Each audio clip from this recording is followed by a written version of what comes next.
Nessa edição da Live Papo de 30, abordamos o tema empoderamento feminino por meio do empreendedorismo. Pudemos conversar com Elisete Barroso.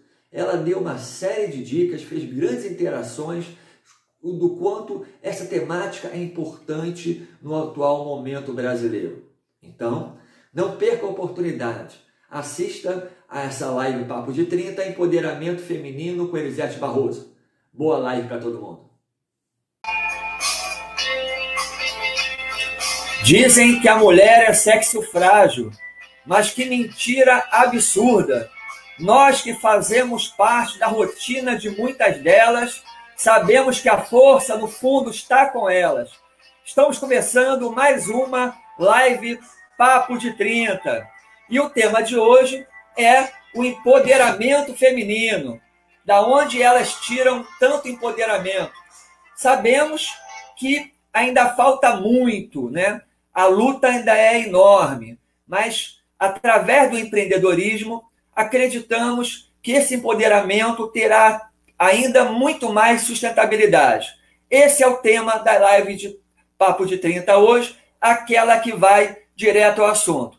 E para falar sobre essa temática, a Escola de Treinamento está trazendo para a live Papo de 30 uma guerreira, uma lutadora dos direitos da mulher. É a nossa querida amiga Elisete Barroso, gestora do Confabulando, que está aí há um mês no ar, buscando aí a ideia de ter na sua gestão um momento de luta pelos direitos da mulher. A Elisete já trabalha nessa ideia de direito da mulher já há algum tempo, né? Ela busca esse princípio já há algum tempo, e eu pude acompanhar essa luta durante muito tempo, né? Com palestras presenciais, trazendo muita gente que pode ajudar a mulher em algum sentido, seja nos direitos da mulher, seja com relação à justiça, seja com relação ao empoderamento. Elisete Barroso, seja muito bem-vinda à live Papo de 30, Elisete. Boa noite, já boa noite, né? Eu que agradeço, também é um prazer, professor. Desafio é um misto, né? Mas acredito que vai ser um momento agregador, que nós vamos poder trocar ideias, porque eu vejo cada momento como esse uma oportunidade de troca de ideias, né? E que as pessoas possam estar participando e espero que gostem. É um prazer, Elisete. E para conversar com a Elisete Barroso, eu conto mais uma vez com o apoio do consultor da Escola de Treinamento, gestor que já foi do Sebrae e que muito trabalha com relação ao empreendedorismo, sendo, inclusive, um dos colunistas do portal do Melhor da Baixada. Professor José Manuel, mais uma vez, seja muito bem-vindo à live Papo de 30. Muito obrigado, muito prazer. Em relação à Elisete, é um extremo prazer se ela presente aqui para a nossa conversa, pelo seu trabalho em prol da divulgação dos movimentos femininos em busca dos seus direitos, o que eu considero fundamental. Hoje, a nossa conversa não é somente importante para as mulheres, é também importante para os homens e para toda a sociedade. Uma sociedade que nós pretendemos que seja mais justa socialmente e mais democrática. Então, é um prazer trocarmos ideias sobre alguns aspectos do empreendedorismo feminino e da sua luta pela igualdade de direitos. Perfeito. Antes de passar os recados iniciais, algumas dicas, eu quero destacar que nos bastidores da Escola de Treinamento está o jornalista Fernando Fraga. É ele que cuida com tanto carinho, diariamente postando notícias na Escola de Treinamento, todos os dias, uma postagem sobre a temática de carreira, de trabalho, de empreendedorismo, sempre agradecendo ao apoio do assessor de imprensa e comunicador, né, gestão de comunicação aqui da Escola de Treinamento, o jornalista Fernando Fraga. Fernando Fraga vai estar nos bastidores aí interagindo com a galera que está lá mandando as mensagens. Fernando, bom trabalho para todos nós. Obrigado aí pelo apoio de sempre, Fernando. Bom, por fim, antes de passar a bola, eu digo para vocês que quem não puder acompanhar agora a live, estiver acompanhando agora a live do Papo de 30 e todas as que já passaram, podem acompanhar também pelo nosso canal do YouTube. É só procurar prof.Ricardo Machado, se inscrever no canal e ver esta e todas as outras lives que já ocorreram. Bom, Manuel, agora é com você. Um bom papo com a Elisete e eu vou interagindo com vocês aqui. Bom papo para os dois. Ok, muito obrigado pela oportunidade. E antes de entrarmos diretamente ao dar foco a algum aspecto, é preciso entendermos como a questão da discriminação da mulher em que existe em relação ao homem, isso é um processo histórico. Vem desde a antiguidade da Grécia, passando para a antiga Roma, passando para a Idade Medieval e vindo até à atualidade, embora hoje se presencie muitas vezes de uma maneira mais sutil, como muitas vezes ela é discriminada até num processo de seleção. E no processo de seleção, muitas vezes, é outro aspecto muito importante que poderia ser discutido em outro momento, é a questão da entrevista. Porque, repara bem, numa entrevista de seleção é impossível você detectar o quanto é discriminado. Ou por outra, você até se apercebe, mas você não consegue comprovar isso. Então, esse processo de subordinação da mulher é um processo histórico. E isso vem desde o patriarcado, que é muito importante, em que o poder do pai se sobrepõe ao da mãe e, consequentemente, vai repassando para os seus filhos, para a sua prole, tanto meninos como meninas. Mas hoje isso é agravado pelo machismo. Esse é outro problema do machismo. O machismo numa sociedade patriarcal, ele é terrível. E isso, mais do que uma questão de direito, é uma questão cultural. Daí a grande dificuldade de se mudar. Porque, reparem bem, a cultura, ela pode ser, de certa maneira, imposta, entre aspas, mas é uma questão muito mais sutil, é uma questão muito mais de sutileza, que muitas vezes está embutida nas pessoas. E, infelizmente, devido a esse processo cultural, o machismo até existe em muitas mulheres, que aceitam essa subordinação como se fosse uma coisa natural. Então há necessidade de desmistificar esse aspecto. E é nesse aspecto que eu quero colocar para a Elisete a primeira questão, que seria o que poderá ser feito para além da questão jurídica? Porque a questão jurídica, há um avanço. Na realidade, tem havido um avanço muito grande. A Lei Maria da Penha, o feminicídio, as medidas protetivas, elas são avanços incontestáveis e muito importantes. Mas eu defendo que tem que ser feito mais alguma coisa, não para sobrepor-se a isso, mas para correr paralelamente. E eu pergunto, o que poderia ser feito, ou o que é feito, ou o que poderá ser feito nesse sentido? Mudar a questão cultural, a questão social. Boa noite mais uma vez, professor Manuel. Excelente pergunta.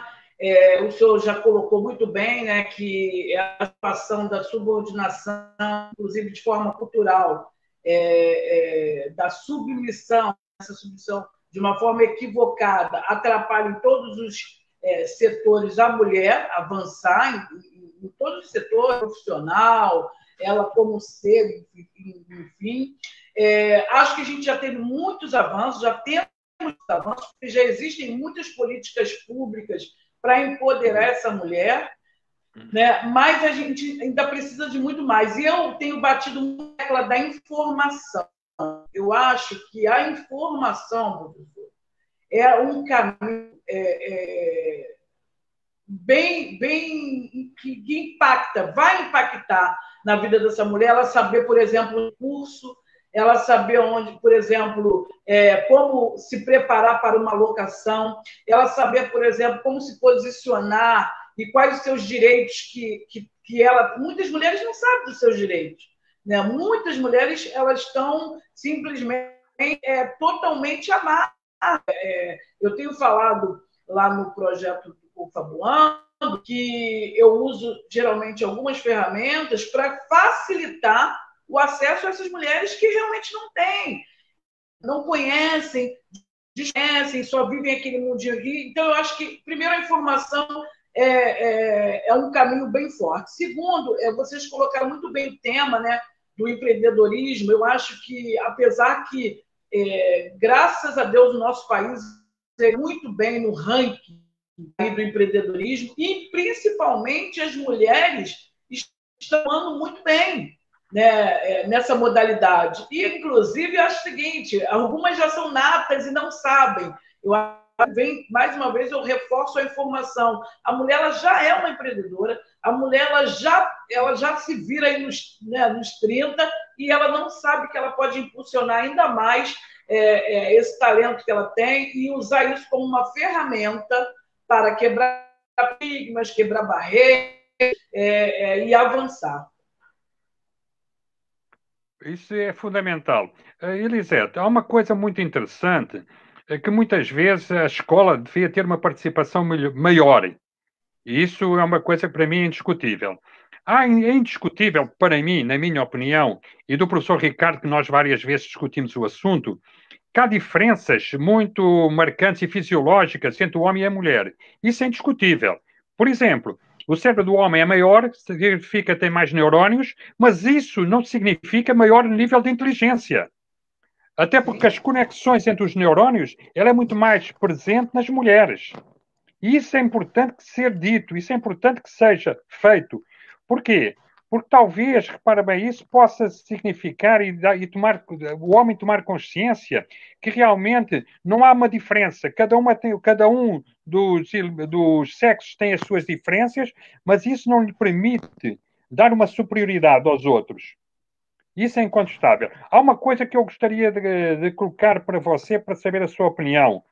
Eu, pessoalmente, para muita literatura que eu tenho, eu leio centenas de livros sobre os mais diversos assuntos, eu entendo que por trás da violência física que existe em relação à mulher, existe uma fraqueza do homem. Ele tenta compensar a sua fraqueza com o poder físico. O que é que você acha do assunto? Não, na verdade, se a gente for falar sobre essa violência, o distanciamento, sobre a sobreposição do homem sobre a mulher, tem uma gama de fatores, né? Aí eu preciso entrar ver como foi a criação desse homem, porque você vê muita diferença quando você vem um homem de um lar em que homens e mulheres, né, filhos e filhas eram tratados da mesma forma. Quando você vem de um lar em que as coisas eram de forma era equacionada para os dois, não há diferença. E a gente vai lembrar assim, ó, o menino ele foi criado para combater, para conquistar, para ser forte, ele não pode chorar. A menina, a filha, ela foi criada para brincar de boneca, para cuidar. A sociedade ela se adaptou a esse sistema, né? E graças a Deus a gente já tem rompido muito isso, e isso é replicado quando esse homem fica adulto, né? Então, se ele vem de um lar, por exemplo, que tinha já violência dentro desse lar, ou se tinha um pai que era aquele homem que não deixava a mãe, que a mãe não podia trabalhar fora, que a mãe não podia ter amigos, ele vai replicar isso lá na frente. Então, isso é muito mais... E não entende, o senhor colocou muito bem, você colocou muito bem, sobre que as pessoas acham que existe um problema de intelectualidade para a mulher, e não tem. As mulheres são super capazes, têm demonstrado isso, cada vez conquistando mais, estando em cargos aí imaginados que uma mulher... A mulher foi para a Lua, e até que tiveram que cancelar um voo porque esqueceram que teria que ter algumas coisas para femininas dentro da astronave. Por quê? Porque as pessoas esquecem. Então, na cabeça dela ainda está condicionado que a mulher é para cozinhar, para cuidar. Tanto a gente vê isso refletido, onde a gente vê o maior número de concentração de mulheres? Cargos de enfermagem, cargo de professora. Por quê? Porque tinha-se atrás que a mulher era para cuidar, a mulher era aquela protetora, né? Era o sexo frágil, vai se replicando. Então, existem vários fatores que culminam na violência de todos os tipos, seja a violência física, seja a violência emocional, seja a violência de não permitir o ir e vir. Até hoje, século XXI, homens que não permitem que mulheres estudem, que mulheres trabalhem fora. É uma gama de fatores que a gente ficaria aqui por muito tempo falando e trazendo à baila para que as pessoas entendam que toda aquela violência lá, ela tem um histórico lá atrás. Existe um histórico, a gente precisa saber como foi a criação desse homem, que lar ele esteve, se ele foi violentado, se ele apanhou muito, né? Porque ele vai replicar com certeza isso. Agora, esse homem, quando a mulher, dentro dos seus direitos, ela começa a entrar no mercado de trabalho, o homem começa a se ver ameaçado, porque ela começa a reivindicar os seus direitos. E isso é um problema extremamente complicado. É a mesma coisa que você ter um casal em que o homem ganha menos do que a mulher, em termos salariais. Ele se sente diminuído no seu machismo. Isso são problemas culturais que a gente tem. E dentro, repare, e na questão de violência, eu acho, e não sei, gostaria de saber a sua opinião, a questão do home office, ou seja, o teletrabalho, em que hoje é uma tendência, e acho que é uma tendência que não aconteceu com a pandemia, ela já vem acontecendo ao longo das décadas, mas ela avançou muito com a pandemia, vai colocar essa mulher que sofre violências em um contacto quase que permanente nas 24 horas do dia com o homem. Isso vai criar muitos problemas. Qual é a sua opinião sobre isso? A gente já tem aí dados de que a violência doméstica ela aumentou, ela teve um salto aí de 49,9% nesse período da pandemia e dentro de home office. Né? Muitas pessoas ficaram desempregadas, muitas pessoas estão precisando trabalhar de casa e houve uma explosão aí, os números de casos aumentaram, o 190 recebe mais de 266 ligações por dia com denúncias sobre violência doméstica. 12 estados tiveram um aumento de 22% de feminicídio, 12 estados no Brasil, de 22% do feminicídio. A gente teve umas ligações no 180. Então, e eu quero deixar muito claro o seguinte, a gente está de pandemia, mas a violência contra a mulher ela já é pandêmica há muito tempo. Se a gente for ver os números, né, no mundo todo, no Brasil é o quinto no ranking, aí, infelizmente, né, da violência contra a mulher, a coisa é alarmante, já era pandêmico, eu já coloco como mal do século, porque a coisa está muito mais complicada ainda. Agora, lendo, existe o das Mulheres 360, que é uma ONG, né, e que é um trabalho específico com empresas, e eles fizeram uma pesquisa e as empresas, 63% das pesquisadas, 68%, desculpa, das empresas reconhecem esse problema, mas acham que deve ser resolvido internamente, né? Porque, na verdade, quando você vai ver, apesar de que eu já vejo muita iniciativa de várias empresas de fazendo palestra, eu estou chamando para empresas, eles fazem questão, mas faz aquelas palestras, né, que eles já das datas, né, Dia Internacional da Mulher, Dia do Combate, Dia Mundial do Combate à Violência. Eu acho que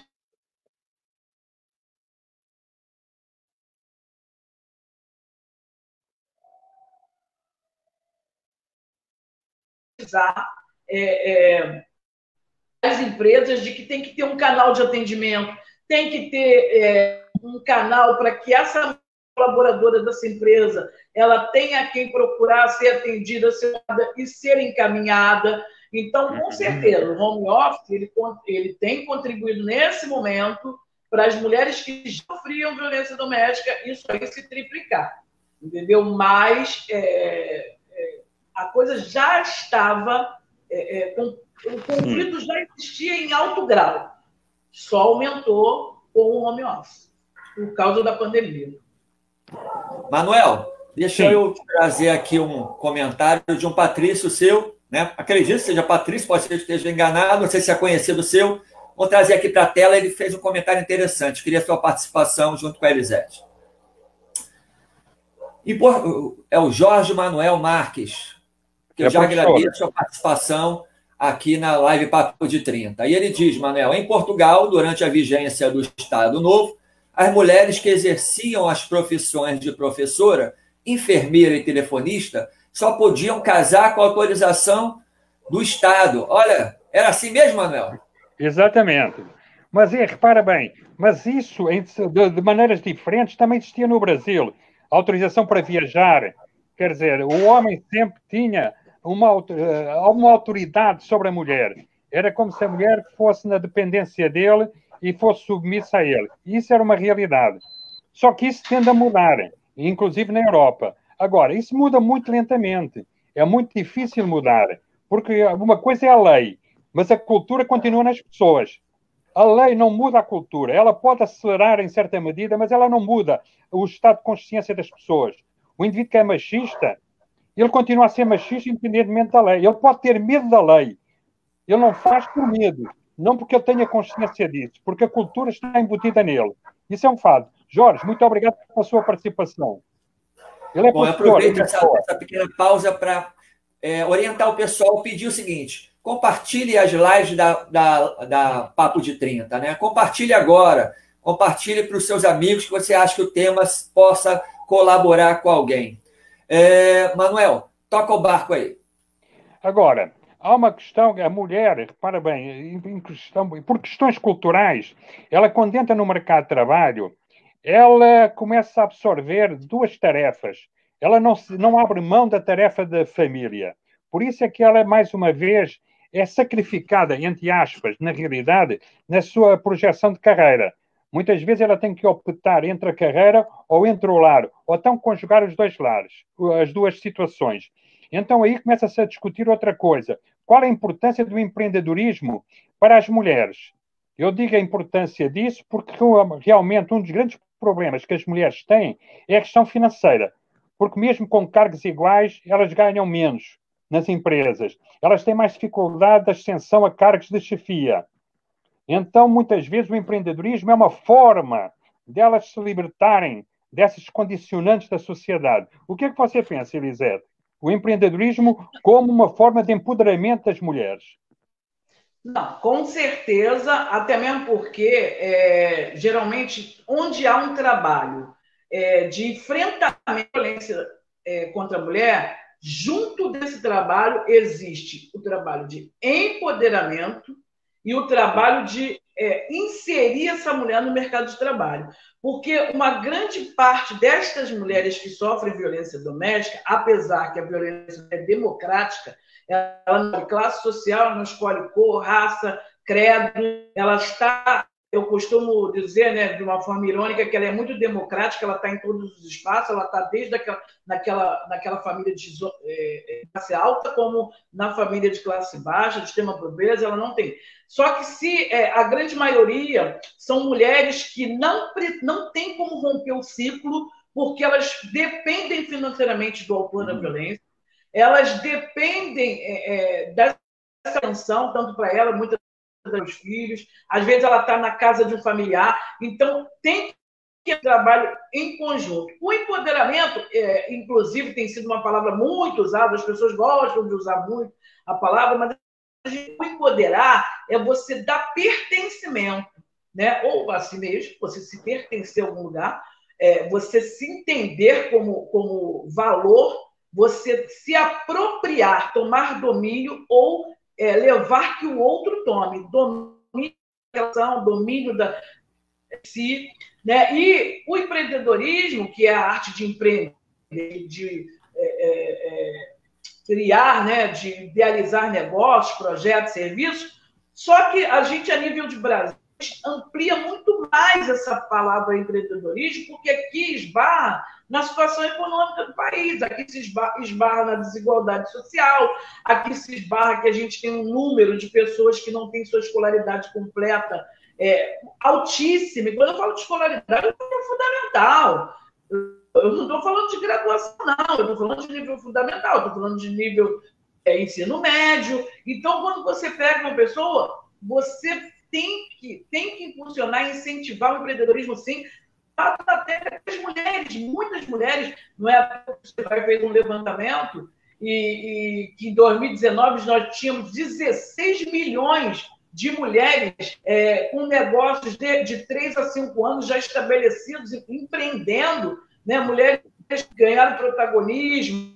E aí, quando você incentiva essa mulher, né, a se empoderar, se reconhecer como pessoa de valor, e que ela vai poder empreender, você incentiva ela a se no mercado através do seu talento, fazendo um bolo, fazendo uma empada, fazendo um pudim, vendendo um tapete, vendendo um crochê, você vai dar a essa mulher, primeiro, satisfação pessoal, né? Vai trazer reconhecimento, vai dar visibilidade, protagonismo a essa mulher. E mais você vai transformar não só o ambiente dela, como o ambiente que vive, e mais. Você vai estar trabalhando e fazendo a manutenção da situação econômica.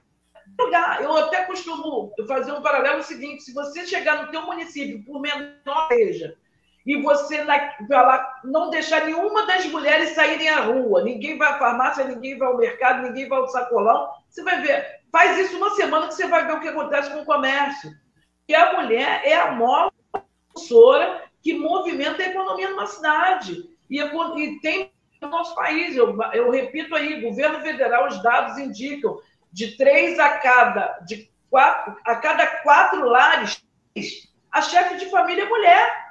Isso aí é dado do governo federal. Então, olha a potência que a gente tem dentro do país, e agora acredito que isso vai, inclusive, alavancar mais ainda, porque a tendência aí, o desemprego ser mais, então as mulheres terão que inventar, elas têm tido um papel forte aí na economia do país, segurando aí realmente o país. As pessoas não reconhecem isso, mas têm segurado o país, e o empreendedorismo é no enfrentamento à violência contra a mulher. É um caminho para que essa mulher se empodere, se reconheça como cidadã e de valor na sociedade. Manuel, deixa eu puxar aqui mais uma participação. Adriana Cavalcante. Elisete, você acha que a mudança para diminuir a violência doméstica começa com reforço da autoestima da mulher? Olha, também lógico, a mulher que sofre violência doméstica, ela tem a sua autoestima muitíssimo abalada, impactada, porque a violência, quando a gente fala, não é só física, tem a violência psicológica que deixa rastros de destruição, né? A gente encontra mulheres aí muito formadas, mulheres... gosto sempre de dar o exemplo da delegada que foi morta na Barra. Todo mundo ficou chocado, delegada, né? Mas aquela mulher já vinha num nível de fragilidade emocional muito grande. Então, elevar a autoestima dessa mulher, dizer que ela pode, dizer que ela é bonita, dizer que ela tem valor, é excelente, mas precisa-se de muito mais. Precisa, como o professor Manuel falou muito bem, do trabalho com a educação, as escolas, desde as crianças. O que a gente não via há um tempo, a gente vê namorados de 15, 14 anos batendo namoradas. Nas meninas de 13, 14, 15 anos já vivendo uma situação de violência nas relações. E aí fica aí o alerta para os pais. Precisam estar de olho que tipo de relacionamento é esse que a filha está tendo e que o filho está provocando na outra pessoa, né? Porque são namorados de 14 anos que já subtraem, que já não quer que fale, que já não deixa andar sozinha, que persegue. Então, ela está cada vez mais precoce. Então, a educação, ela também é uma arma poderosa e precisa-se as escolas falando desses assuntos, porque as poucas vezes que a gente falou nas escolas, sempre teve algum aluno que veio falar das situações que viviam dentro da sua casa. Então, a educação é um caminho, a informação das leis, porque falam muitas vezes, nossa lei, nós temos lei, a Lei Maria da Penha é a terceira melhor lei na tratamento da violência do mundo, falta simplesmente as pessoas acionar a lei, porque ela está lá, mas ela precisa ser acionada, precisa ter a denúncia, precisa que as autoridades, as instituições, os órgãos competentes para trabalhar nesse enfrentamento tenham ciência de que está havendo a violência. É um conjunto de coisas. As pessoas precisam da informação dos equipamentos que existem nas cidades, que falam proteção e que trabalham em sentido da proteção. Muitas pessoas não sabem da mulher, centro especializado da mulher, NUDEM, núcleo, defensoria. Muitas pessoas não têm esse acesso, não sabem como se dirigir a uma delegacia, acham de ir, se tiver um advogado. Então, a informação salva vidas. A informação, ela precisa chegar a todos os lugares. Ela precisa estar em todos os espaços. Igreja, centro espírita, ONG, escola. E a lei, inclusive Maria da Penha, ela orienta que os municípios façam e criem programas que possam levar a esse enfrentamento. Elisete, eu acho que é uma coisa muito importante, e você tocou num aspecto fundamental, que é a questão da mulher conhecer as leis e saber ativá-las. Dentro desse aspecto, é que eu queria colocar aquele projeto Mãos Empenhadas contra a Violência. Provavelmente, talvez 90% das pessoas que estão assistindo à nossa live não conheçam esse trabalho. Esse trabalho, ou seja, esse projeto foi criado em Mato Grosso do Sul, está no Rio de Janeiro, está em São Paulo, e ele procura capacitar profissionais de certas áreas para orientarem as mulheres no sentido delas agirem em função da violência. E isso tem especial interesse e está principalmente dirigido para cabeleireiros, para clínicas de estética, onde há o maior contacto entre mulheres, um contacto entre profissionais e as suas clientes. Então é um projeto que visa capacitar esses profissionais para ouvirem as mulheres e orientá-las dentro dos seus direitos e como elas agirem. Isso eu acho que é um projeto fundamental, mas eu, pessoalmente, eu gostaria de saber até a opinião de quem nos está assistindo, se conhecem esse projeto e que gostaria de saber a sua opinião. Eu não conheço o projeto, mas existem vários projetos nesse sentido, mas pelo pouco que o senhor falou aí, do objetivo, sensacional, é esse o caminho.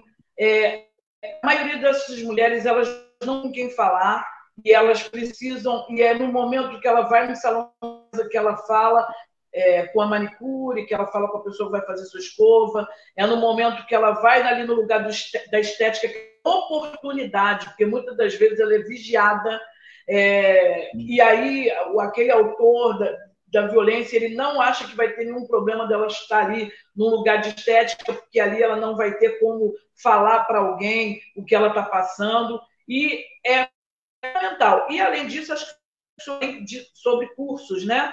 O projeto também é excelente, porque, como eu falei, aí a gente precisa voltar nisso, a grande maioria, uma grande parte de mulheres com escolaridade que não consegue uma alocação.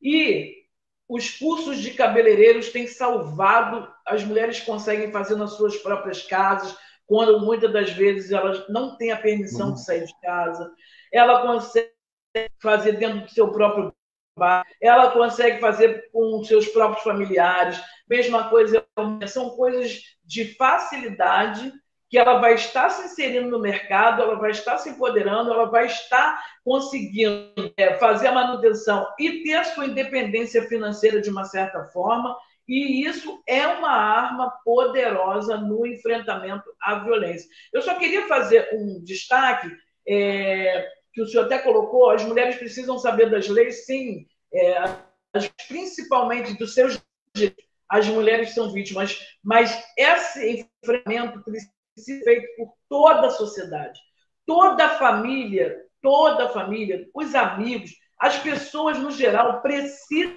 ter sobre os direitos da mulher vítima de violência, até no intuito de ajudar.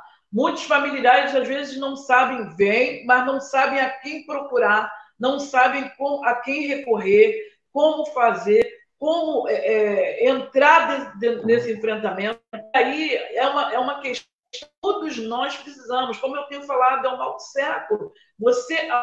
Garanto que todas as pessoas que estão aqui assistindo essa live conhecem alguém que esteja numa situação como essa, pelo menos desconfia, né? Então, às vezes, se você vê, eu conheço lá minha vizinha, ela não pode sair, eu escuto barulho, eu escuto isso, ela diz que não pode, porque se o marido chegar, o companheiro chegar, o namorado chegar, e ela não estiver dentro de casa, precisa ficar também a saber como ajudar, saber aonde pedir socorro, a quem...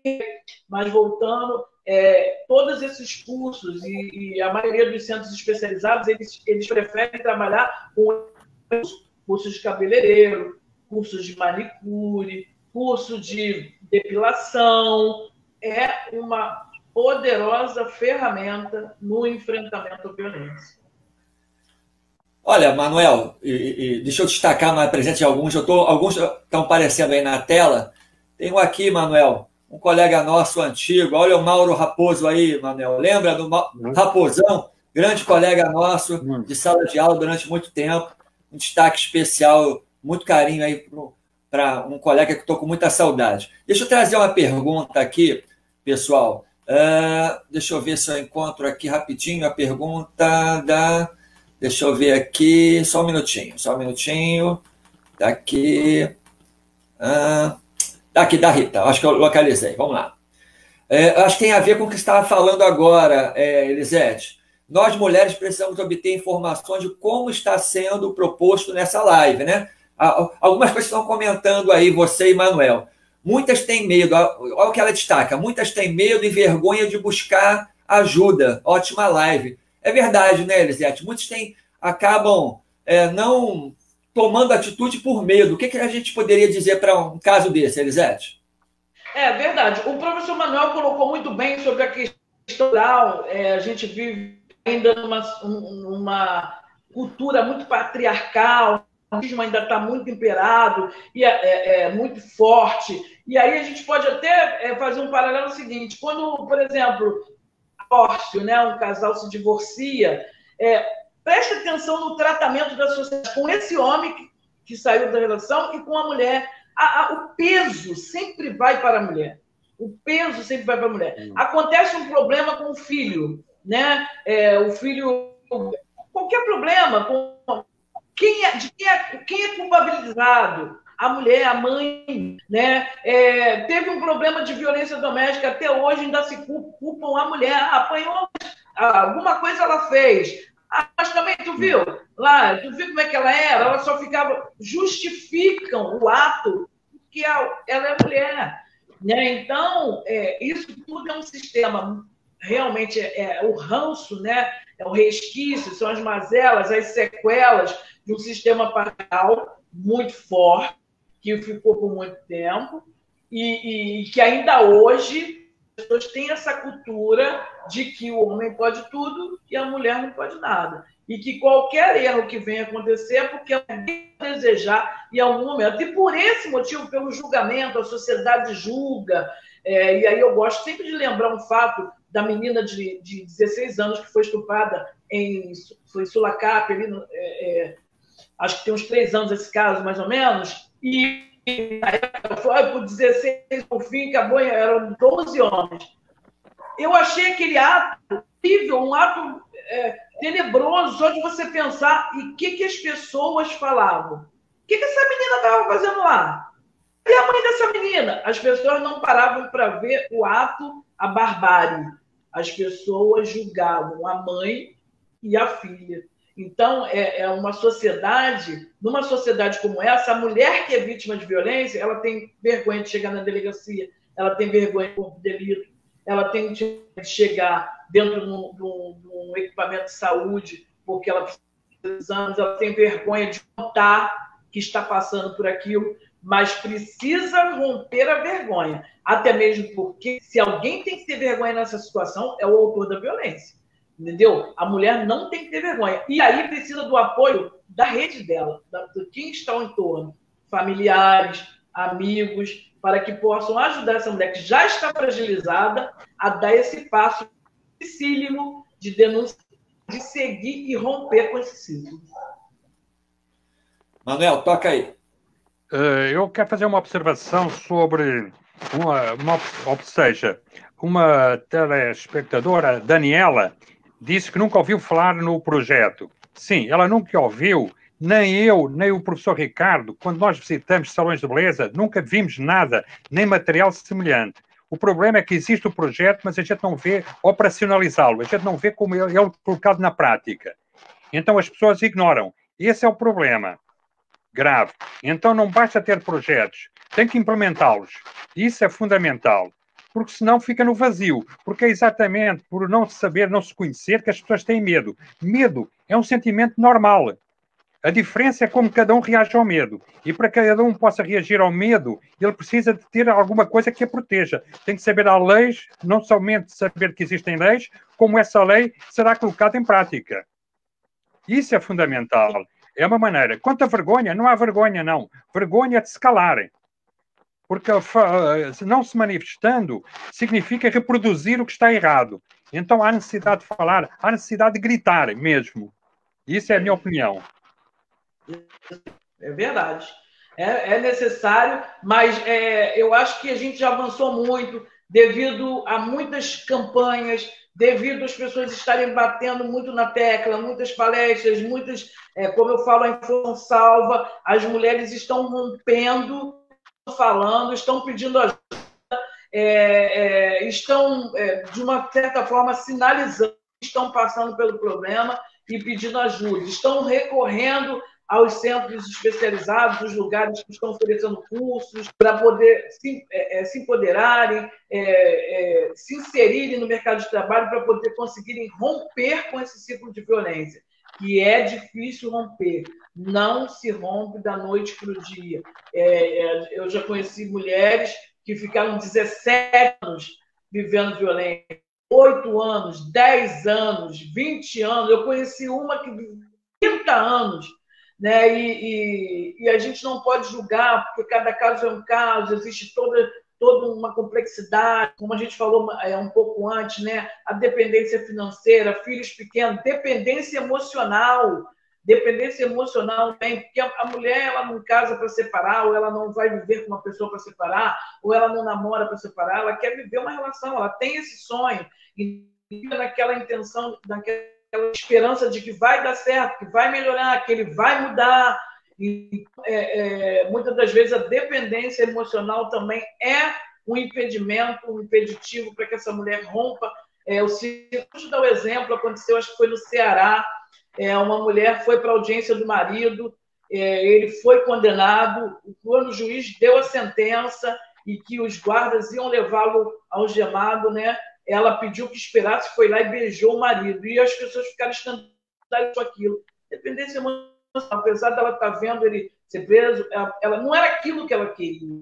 Não queria que culminasse naquela situação. Então, é muito complexo, mas as campanhas, os projetos, os programas têm sido ferramentas e têm sido ferramentas essenciais e eficazes para esse combate, para que ajude essas mulheres a romper essa violência.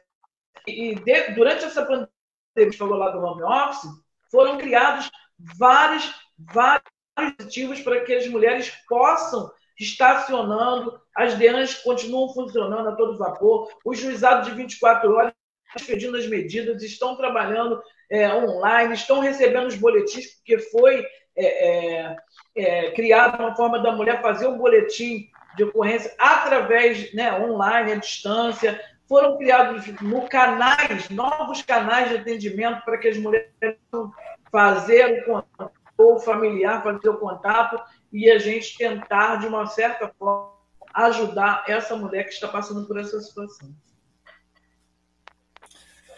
Pessoal, já estamos caminhando já para a nossa reta final, o Manuel vai preparar as últimas perguntas para a Elisete.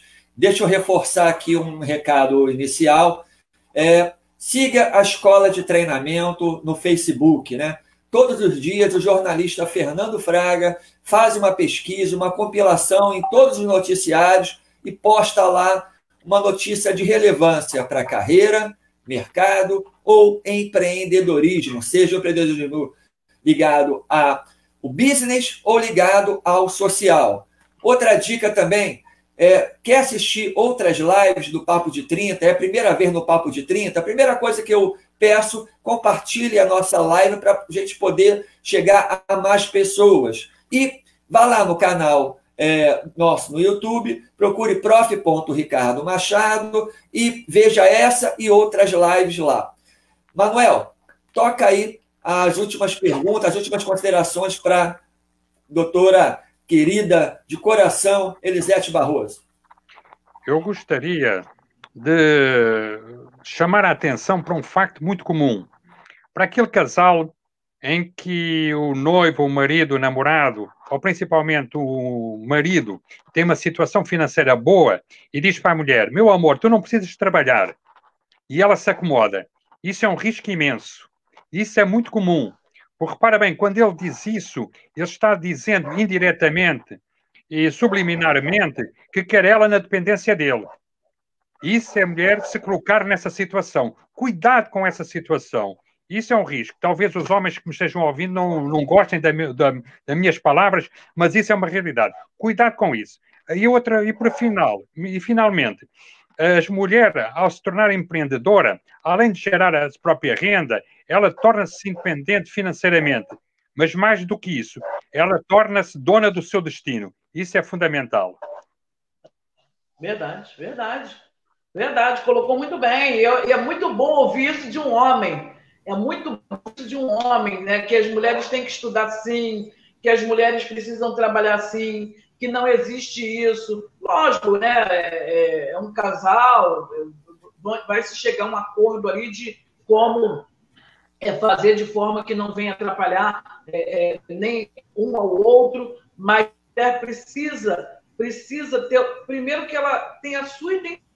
Ela é uma pessoa, ela não após casar ou após uma relação estável, ou após estar morando com alguém, ela não passa a ser outra pessoa. Ela é uma pessoa. Então, e muitas das mulheres têm sonhos, as mulheres querem ter...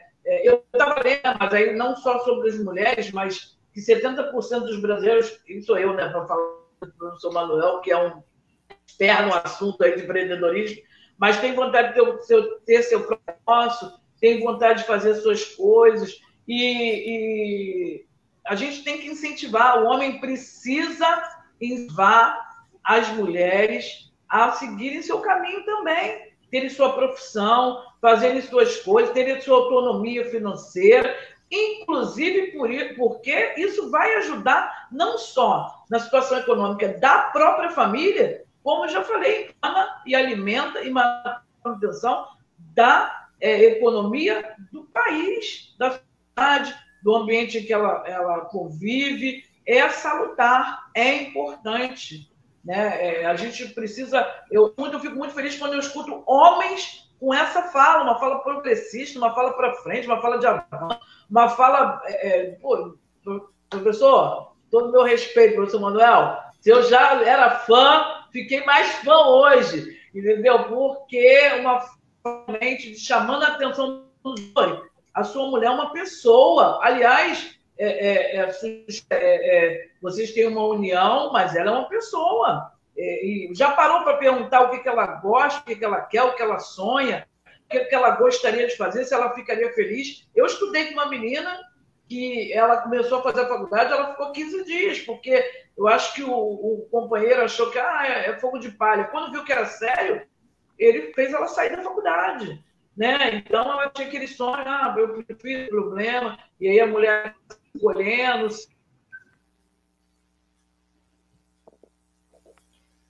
Travou? Tá ouvindo, Elisete? Às vezes a mulher, eles separam da vida, né? Então, fica aí a fala de tem que ter a sua vida, tem que ser independente, tem que trabalhar e tem que estudar. Aliás, tem que fazer o que você gosta, o que você quer. Pessoal, deixa eu puxar aqui então. A gente está chegando ao final, na reta final da nossa live Papo de 30. Eu sempre comento, a live Papo de 30, ela não tem o objetivo de esgotar nenhum assunto. Pelo contrário, ela quer fazer apenas algumas provocações. Eu acho que a gente fez bastante provocações hoje e seria realmente uma live para bastante tempo. Mas em breve a gente pode ter a Elisete Barroso aqui de novo para voltar a falar sobre temas relevantes. Elisete, eu vou te passar a palavra agora para você fazer as suas considerações finais e uma brincadeira que a gente sempre fala no final da nossa live, que é indicar uma literatura, Elisete. Então, fique à vontade para as suas considerações finais, mas eu queria também, Elisete, que você falasse um pouquinho das suas considerações finais pelo Confabulando, esse sucesso que você conseguiu trazer do presencial para o online. Elisete, fique à vontade aí. Primeiro eu quero agradecer o convite, né? Eu geralmente, as pessoas, quando minha amiga lá, minha amiga, eu falo coordenadora Gisele, lá da Estácio de Nova América, eu sempre estou saindo fora, porque eu realmente não sou muito de...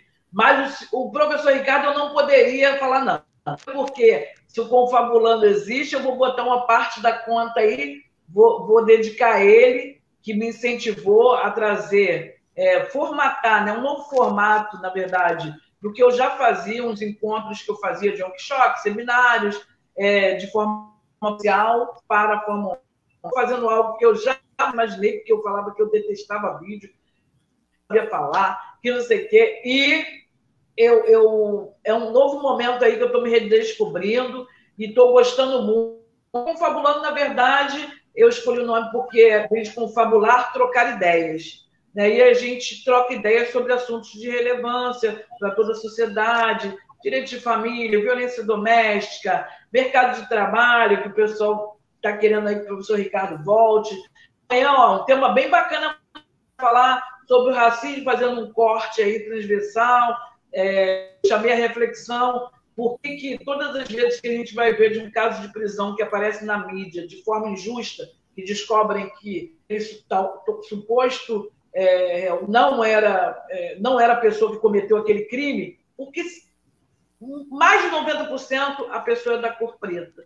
Amanhã a gente vai estar conversando sobre isso, trazendo o pai de um rapaz que foi preso injustamente, acusado de homicídio, e para mim está sendo uma experiência enriquecedora. E sobre o livro, aí eu falei o seguinte, se a gente vai falar de jornalismo, eu escolhi esse livro aqui, ó, O Maior Vendedor do Mundo, de Young Mandino, é um best-seller, foi escrito lá em 1908 e foi reeditado lá em 1983. Ele, na verdade, é técnicas de venda, mas eu acredito que ele é um livro de autoestima, né? Porque ele fala sobre como você ter fé, como você dar o tempo, como você rir das suas adversidades, porque às vezes a coisa você vai desandar, você planejou uma coisa, mas aí dá noutra, você aproveitar melhor seu tempo, você ter esperança. Então, eu dedico esse livro aqui, ó. Quem puder ler O Maior Vendedor do Mundo. Sensacional. Fica aqui o meu agradecimento, professor Ricardo, professor Manuel Barreiros, que aí eu já vou fazer aqui, ó, em rede nacional.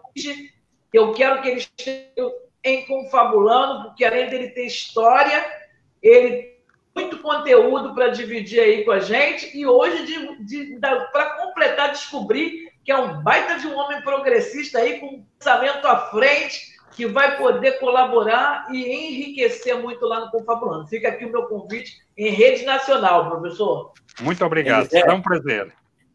Manuel, acho que agora não tem como fugir mais, Manuel. Agora você vai ter que estar lá no Confabulando mesmo. Eu nunca fugi, é porque para mim é extremamente prazeroso, de alguma forma, contribuir para uma sociedade mais justa, socialmente. Eu sempre tive uma visão muito crítica da sociedade. E isso, para mim, é um prazer eu poder colaborar de alguma maneira, dentro das minhas limitações, para que isso possa um dia vir a acontecer. Ainda estamos muito longe, mas temos que acreditar que isso pode vir a acontecer. Para terminar, eu só queria acrescentar um pequeno detalhe, alguma coisa que já foi dita, sobre a importância da autoestima. Isso é um facto concreto. Eu só queria acrescentar que para a mulher precisa também de autoconfiança, acreditar no seu potencial. Ele existe. Muitas vezes ele está subjugado, ele está ocultado, mas ele existe.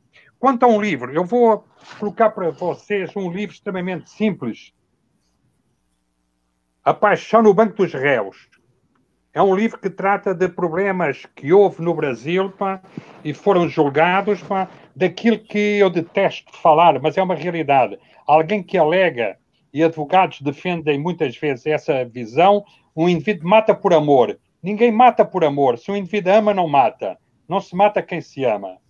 Então isso é importante, só para vocês façam uma análise desse assunto, ok? Manuel, Elisete, mais uma vez foi um prazer. Muito obrigado, Manuel, pelas suas considerações. Elisete, eu também sou um fã do Manuel já há muito tempo, então eu conheço como ele é uma pessoa que agrega e realmente é um captador de fãs. Elisete Barroso, muito obrigado aqui por estar presente ao nosso Papo de 30. Manuel, mais uma vez, muito obrigado por estar presente. Pessoal, na próxima quinta-feira tem mais. Por favor, compartilhe a nossa live Papo de 30. Até lá, pessoal. Muito obrigado, Elisete. Muito prazer.